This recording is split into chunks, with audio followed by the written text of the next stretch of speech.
a paternidad económica y carnal. ¿Entienden? Ahora también, ¿cuántos de ustedes han sabido que cuando descubrieron el pecado de algún hermano, ¡boom!, salió botado, salió herido, el pastor lo expuso ante la congregación y más que ayudarle, ¿cómo quedó? Destruido, hermano. Si en esta clase, en cuanto al ministerio se refiere, usted va a aprender grandes verdades, hermano. Que para ser un ministro hay que tener agallas, por supuesto. No solamente hay que tener agallas hablando de uno mismo, ¿sabe? Si usted tiene agallas, usted puede ser un buen ministro. No, es Dios el que lo capacita. ¿Por qué? Porque aún vamos a tocar cosas que el ministro tiene que estar bien, aún emocionalmente, hermano. Porque las cosas no son fáciles. Por ejemplo, le voy a dar una experiencia, ¿ok? Escuchen.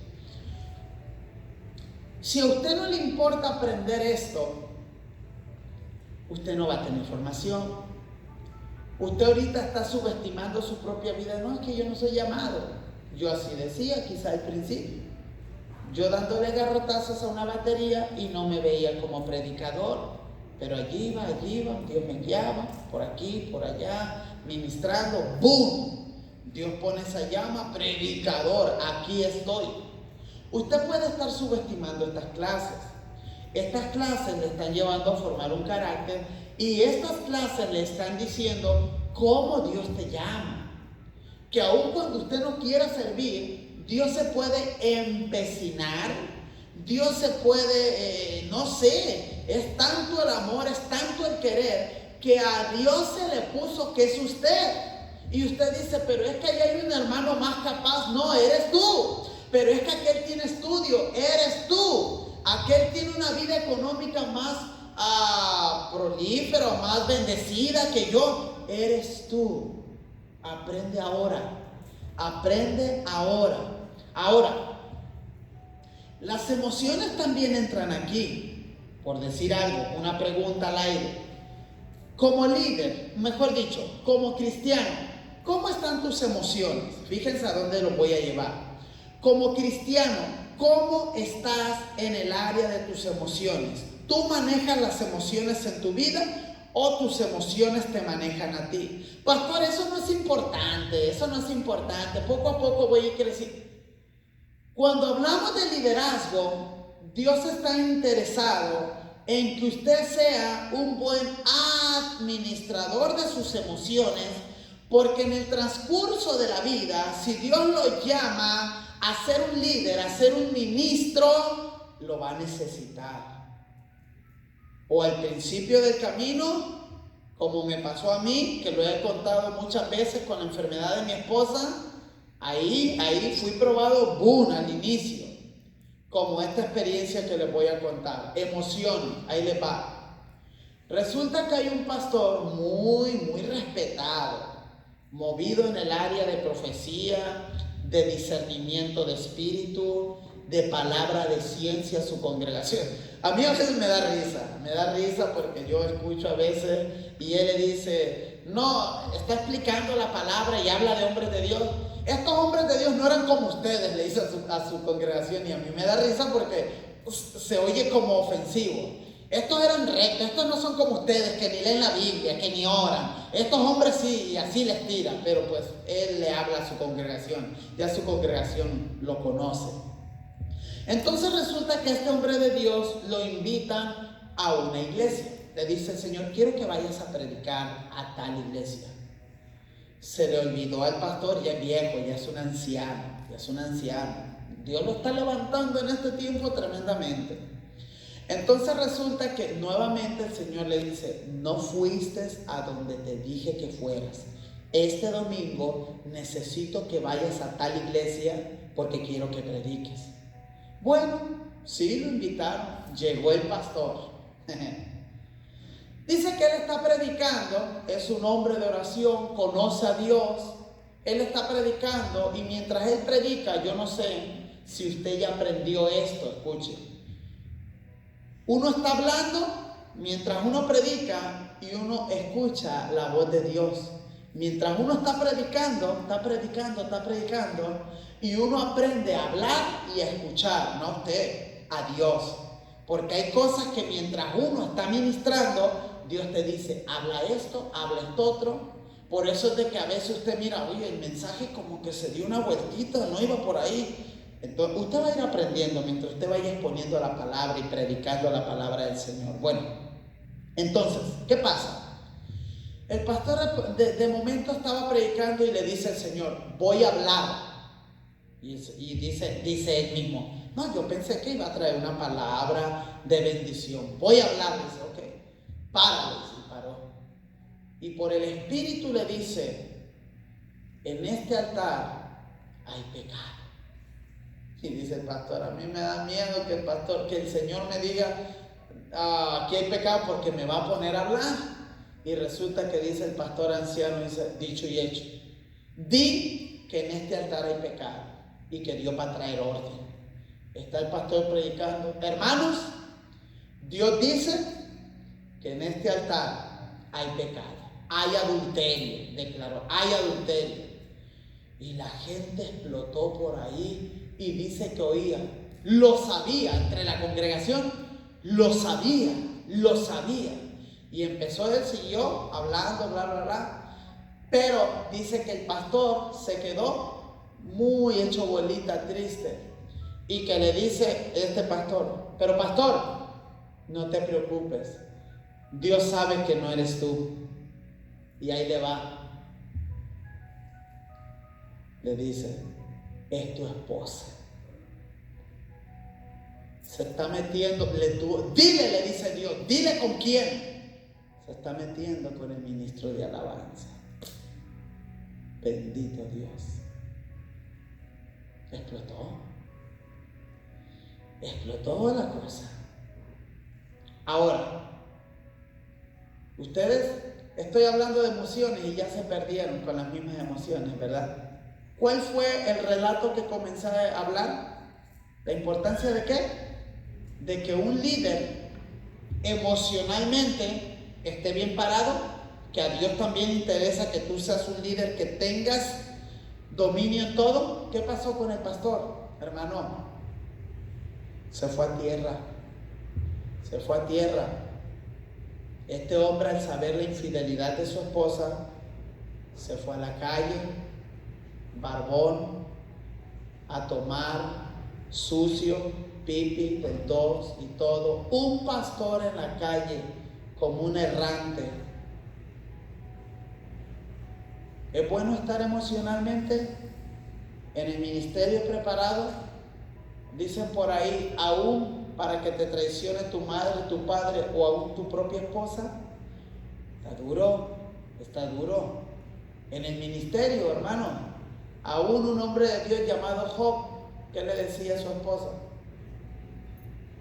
Maldice a Dios y muérete. Y así sucesivamente usted va mirando relatos que dice usted, wow. En el caso de Lot, uno fue Job, el otro fue Lot, que le dicen a Lot, nomás dile a tu pandilla, a tu esposa que no voltee para atrás. Va corriendo Lot, pero la mujer voltea. Emocionalmente, ¿cómo se queda ese hombre? Hay que estar preparados, hermano, también en la vida ministerial, que los golpes no son fáciles. Si Dios te llama, con el tondo mata.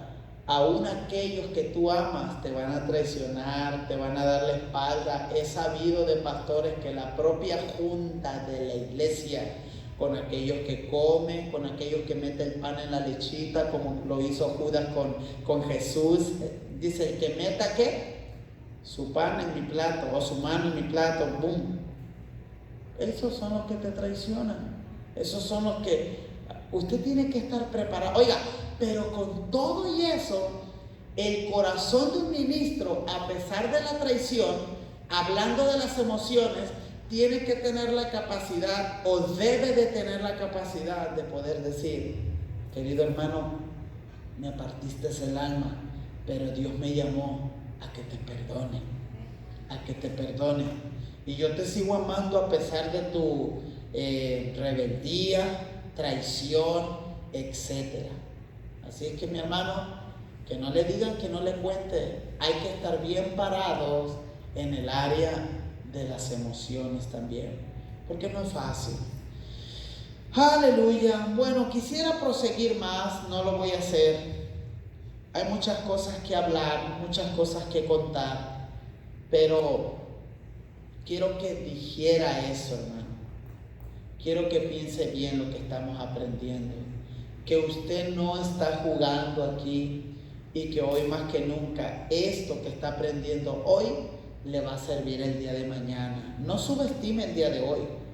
Yo he dicho y lo aprendí, y esto lo corroboré con otros hombres de Dios que decían lo mismo. Las oraciones que yo invertí años atrás, metido años orando, desde Ciudad Juárez, solito, sin mamá, sin papá, con una tía que se iba a trabajar, pero que yo tenía por la responsabilidad de ser baterista. Ya no tenía la cobertura de mi abuelo en cuestión a vivir con él, me cambié solito, un llamado a orar, ahí me ponía. Siempre he tenido la costumbre de tener una grabadorcita, no sé, soy músico, me encanta la música.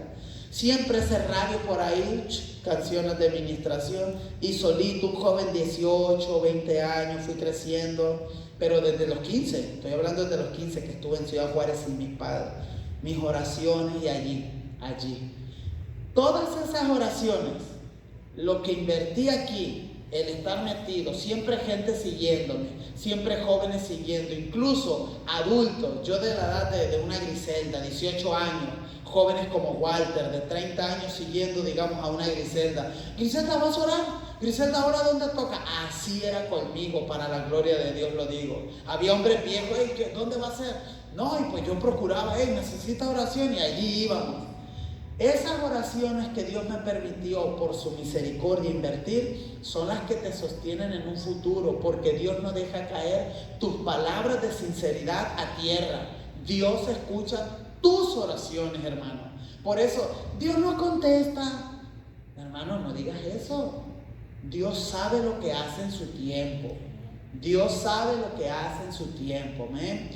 Los pensamientos de Él no son vuestros pensamientos, pero nosotros deberíamos de pensar como Él, de decir que todo es en el tiempo de Dios. Póngase de pie, por favor. Padre, yo te doy muchas gracias, mi Dios, por tu fidelidad, porque tú me amas y tú nos amas como tus hijos y congregación. Te doy gracias por tu palabra. Te doy gracias, Señor, porque es viva y eficaz. Son temas, Padre, de suma importancia y de suma relevancia para nuestra vida. Señor, enciende una llama en mis hermanos de pasión, de amor por ti, de búsqueda, Padre, de querer invertir en el reino, de querer buscar tu presencia, de querer abrir tu palabra, comerla, digerirla, ingerirla, Señor, y vivirla. Perdónanos si alguno de nosotros o alguno de mis hermanos tiene un llamado y no ha podido, Señor, pelear contra su carne y aún está peleando con ella diciendo no quiero. Pero lo único que sé es que tú estás capacitando, Señor, poco a poco, día a día, palabra tras palabra, granito tras granito que tú nos das los martes, los viernes, los domingos. La gente tiene sus intereses, mi Dios. Unos trabajando hasta medianoche, engrandeciendo sus cuentas en el banco, otros preocupados por un mejor carro, 2020, carros más nuevos, casas y demás. Nosotros también tenemos nuestros intereses en este mundo, pero la prioridad eres tú, Señor. Y cuánto deseo que así sean todos. No podemos, Señor, desenfocarnos y ayúdanos a no hacerlo. Queremos buscar las cosas de arriba primeramente, Señor, donde la polilla y el orín no corrompe, como dice tu palabra, sino donde allá, Señor, las cosas son eternales, eternas. Ayúdanos, Dios, a crecer, a formar un carácter, a tomar las cosas del reino de Dios más en serio, Señor, que un trabajo, más en serio, Señor, que un compromiso con el hombre. Perdónanos si hemos querido jugar contigo o con los asuntos de tu reino. Si nos hemos querido burlar o nos hemos burlado, pero tu palabra dice que Dios no puede ser burlado, que todo lo que el hombre sembrare, esto también segará. Señor, ayúdanos, mi Dios. Queremos decirte que te amamos porque tú, Señor, aquí tienes un pequeño grupo, Señor, enlistándose para aprender tu palabra y para honrarte. Padre, en el nombre de Jesús, te doy muchas gracias. Amén y amén.